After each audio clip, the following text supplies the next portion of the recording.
Il n'y aura pas de crack cette année, pas moi qui le dis, hein. C'est Nouriel Roubini, l'économiste, la star, Mister Dr Doom, c'est comme ça qu'on l'appelle, celui qui a vu venir la crise de 2008, qui nous dit c'est pas pour cette année, peut-être ça sera pour l'année prochaine. Encore une fois, c'est l'un des rares qui a vu venir la dernière crise. Bonjour Laurence. Bonjour David. Laurence Lafont, rédacteur en chef de la lettre d'investissement Propos Utiles. Encore une fois, rappelons qui est Nouriel Roubini, son personnage dans la rue, personne ne le connaît, mais professeur d'économie. Son surnom, je dis Dr Doom, Doom c'est… Catastrophe. Catastrophe, ouais, Docteur Catastrophe.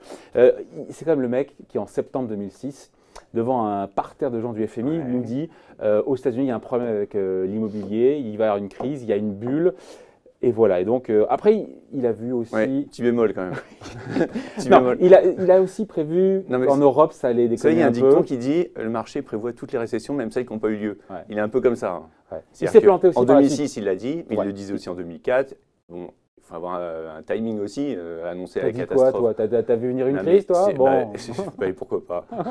Mais je crois qu'il est très fort en promotion, en marketing. En 2011, il nous annonçait que la Grèce sortait de la zone euro, ça n'a pas été le cas. En 2011, il avait dit qu'il y a des gros problèmes aussi que la Chine s'effondrerait en 2013, ça n'a pas été le cas. Donc il faut relativiser aussi. Les médias l'adorent parce qu'effectivement, en 2006 et en 2008, surtout, il a été en pleine lumière. Ouais, c'est lui, Nouriel Roubini. Et comme il avait annoncé cette crise… Quand même, la pire crise depuis 29. Quel oracle. Bah ouais, quand même. Bah ouais. Sauf que là, donc voilà, pourquoi on en parle? Parce que cette tribune à lire, évidemment, dans les Échos, où il laisse entendre, si j'ai bien compris, qu'il n'y aura pas de récession ni de crack cette année, en 2019, mais que ce sera pour 2020. C'est ça? Alors pourquoi, comment C'est ce qu'il raconte, c'est-à-dire qu'en fait, il parle de récession, effectivement, c'est un article plutôt positif, il n'y a pas de récession en 2019, mais si vous remontez dans le temps et sur un autre article qu'il a fait en octobre dernier, où il disait qu'il y aura un crack en 2020 parce que on sait les problèmes qui existent, etc. Donc il repousse la chose parce qu'il dit que les banques centrales sont intervenues. Ouais. Alors vous en parliez juste avant, la Fed… Les banques centrales veillent au grain. Elles dorlotent les marchés et les politiques, j'ai envie de dire, parce que c'est aussi pour les politiques et pour les finances publiques que les taux sont aussi bas. Elles veillent au grain et dès qu'il y a la moindre alerte, elles interviennent. Donc la Fed a mis sur pause le resserrement monétaire. Ce ne sera peut-être pas qu'une pause, ce sera peut-être même un inversement. La BCE, la remontée des taux en septembre, plus personne n'y croit. Et en Chine, on s'y met aussi. C'est-à-dire que la Banque centrale chinoise relance le crédit dans un pays… À part les ventes de bagnoles, quand on voit les chiffres de 2018 et de janvier, ils sont catastrophiques en termes de vente de voitures neuves. Oui, bien sûr. Mais elle relance le crédit dans un pays qui est surendetté. Donc on fait grossir la bulle du crédit et je vous vois votre du crédit. J'ai la surprise. Ouais, et donc on les connaît ces banques centrales. Donc pas de crack en 2019, pas de récession parce que les banques centrales sont là. Pas. C'est ce qu'il dit. On est là pour commenter. Bien sûr. C'est ce qu'il raconte. Parce qu'il dit que à court terme on a l'effet banque centrale et en gros en 2020 il n'y a plus d'effet banque centrale parce qu'elles ont moins de marge de manœuvre. Alors ça, est-ce que c'est sûr, est-ce que c'est pas sûr? Pour lui, il dit qu'il n'y a pas de marge de manœuvre parce que les taux sont à 2 et quelques aux États-Unis, en Europe, ils sont à 0. Sauf que, encore une fois, la Fed de San Francisco a fait une petite étude récemment où elle évoque des taux négatifs. Petite amorce quand même. Où elle disait, en gros, en 2008, la crise aurait été moins violente si on avait été jusqu'au taux négatif. Vous avez aussi ceux qui parlent d'hélicoptère monnaie. Hélicoptère monnaie, en gros, on distribue l'argent pour relancer l'économie, on fait des chèques. Donc ce sont des outils qui n'ont pas été utilisés cette fois-ci. Mais peut-être que dans le prochain cycle récessionniste, elles y viendront. Donc elles auront quand même des outils, encore une fois. D'ailleurs, on peut dire qu'elles n'ont pas d'outils elles peuvent faire des QE, des QE à l'infini, de l'argent en banque. Bien sûr, elles sont tellement jusque-boutistes dans leur principe qui est d'empêcher l'économie de s'assainir. Et en même temps, l'économie qui s'assainit, ça veut dire des chômeurs, ça veut dire de la détresse. Je sais bien, David, mais on en revient donc à la politique, c'est-à-dire que c'est la politique qui guide les banques centrales aujourd'hui. C'est-à-dire qu'on ne peut plus se permettre en fait une crise qui provoque, comme vous dites, du chômage, de la récession, des entreprises qui font faillite. Mais malheureusement, en maintenant ce qu'on appelle justement ces zombies, par exemple des entreprises qui sont malades, mais qui survivent grâce au crédit facile, on maintient une économie qui est sous son potentiel de croissance, tout simplement. Donc selon Nouriel Roubini, pas de récession, pas de crack cette année, aussi parce que la croissance reste solide aux États-Unis, c'est ce qu'il nous explique aussi. Oui, pour l'instant, c'est vrai que les chiffres sont sur le marché de l'emploi, en tout cas, ça démontre quand même qu'il y a une certaine dynamique.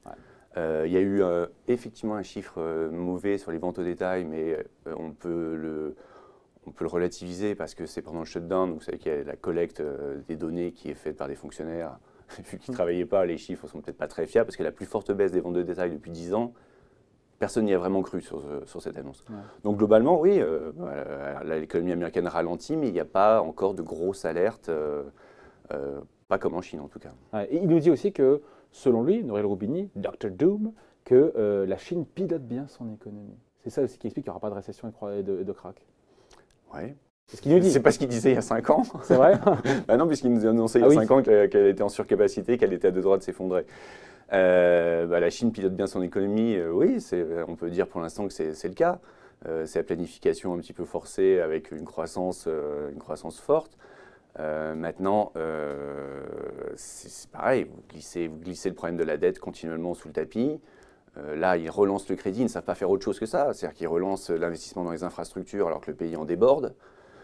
La Chine ne peut pas échapper à un moment à un assainissement et à une phase de... Ouais, mais comme tout politique, on souhaite repousser ce point. D'autant plus lorsque le pouvoir n'est pas légitime. C'est quand même une dictature, la c'est Chine, il faut le rappeler. C'est lui qui dit ça. Mais non, c'est quand même une dictature. Vous avez un pouvoir qui est légitime tant que l'économie fonctionne. Ouais, c'est le deal qui est passé avec la population. Ouais. Si ça ne fonctionne plus, je pense que Xi Jinping aura des soucis à se faire, notamment depuis qu'il a pris un petit peu le melon.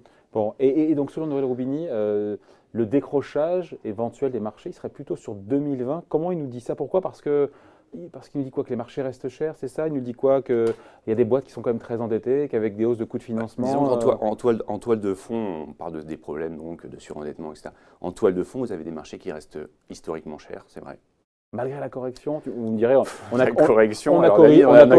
a vite rattrapé. On a corrigé la correction. Hein. C'est fini, ouais. C'était une belle phase de bourse, mais c'est fini.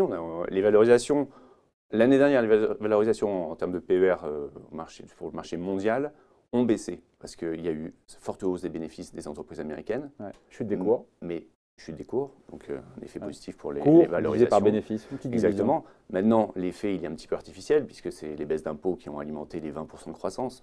On va voir maintenant la réalité des chiffres avec un effet de base qui est élevé. Et pour l'instant, on attend stagnation premier trimestre, peut-être même une récession des profits aux États-Unis, deuxième trimestre. C'est paradoxe comme d'avoir une croissance macroéconomique aux États-Unis, 2,5% en moins, et une récession bénéficiaire des boîtes. Bien sûr. Vous en parliez juste avant, vous avez un problème d'inflation quand même, des prix qui sont des coûts qui augmentent, notamment sur le front salarial. Les entreprises. Ce qui est bon quand même pour c'est bon pour l'économie, bien sûr. C'est les gens qui consomment, il faut arrêter avec ça. Mais il faut trouver, il faut trouver le juste milieu. Il faut trouver le juste milieu. Et là, pour le coup, sans que ça vienne bouffer les marges des boîtes, c'est ça. Exactement. Vous avez aussi un dollar qui est très fort. Alors la moitié du chiffre d'affaires des entreprises du SP500 sont quand même réalisés à l'étranger. Ouais. Donc un dollar fort, ça va quand même les pénaliser. Et puis l'effet Trump s'estompe forcément. Donc sa prévision de récession et de krach plutôt en 2020, elle tient la route ou pas? À Nouriel Roubini, qui sommes-nous pour le juger d'ailleurs? Oui, voilà, j'ai envie de vous dire ça. Non, mais qui peut prévoir un krach? Je pense que c'est encore une fois, c'est de la com. Le krach survient quand les attentes, le sentiment de marché prend de plus en plus de liberté par rapport à la réalité. Et c'est vrai que là, depuis quelques temps, on avait eu un début de correction qui était intéressant, puisque le marché commence à intégrer une phase de ralentissement économique qui est indéniable dans le monde. Ouais. Et on l'a effacé en 2 mois parce que les banques centrales ont remis… Personne s'y attendait aussi. Personne s'attendait à ce que les banques centrales, encore une fois, on le répète régulièrement, on a eu un changement de discours assez hallucinant en un mois quand même. Écoutez, je pense que ça sera un cas d'école. Vous aurez vu qu'on avait anticipé. Si vous lisiez Propos utiles, vous auriez vu qu'on avait annoncé que les banques centrales… Elle baissé le pantalon. Carrément. Et même plus que le pantalon. Donc, qu'est-ce qu'il reste d'autre après? Bon, voilà, donc en gros, c'est quand même intéressant de se poser la question, mais donc vous le suivez en gros sur 2019, a priori pas de krach en vue, sur 2020, personne ne sait, ça en fait. Voilà. Non. On marche tellement avec une visibilité réduite sur les 3 grandes économies. Ouais.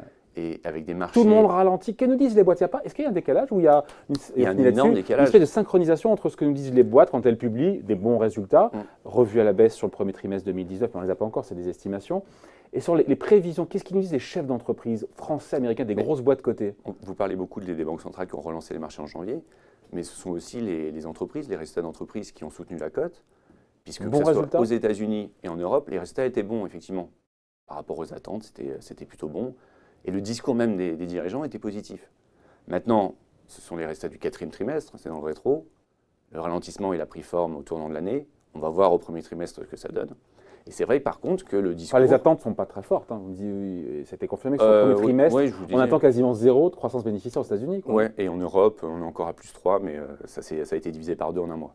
Et ça angoisse pas plus les marchés que ça. Non, on vient parce d'une que période où on vous avait avez des vu… croissances bénéficiaires à 2 chiffres aux États-Unis, un peu moins évidemment en Europe, à quasiment 0 de croissance bénéficiaire. Parce qu'ils se sont laissés porter par les annonces de résultats qui étaient bonnes. Voilà, on a fait une bonne année 2018. Sans se projeter, pourtant les marchés ils se projettent. Eh ben oui, mais parfois ils se projettent moins. Et la preuve, mais je pense qu'il va y avoir un rattrapage dans les prochaines semaines. On risque de repasser sous les 5000 sur le CAC notamment. Oh, propos que, utile nous dit, sous les 5000 points, je note. Peut-être même 4008. Sur le CAC 40. Parce que quoi, on finit là-dessus? Parce que je pense que personne n'a voulu se mouiller dans les états-majors des entreprises, à être le premier à dire, attendez, moi j'ai détecté un problème. Il y en a eu quelques-unes aux États-Unis, il y a Caterpillar qui l'a dit, que ça ralentissait.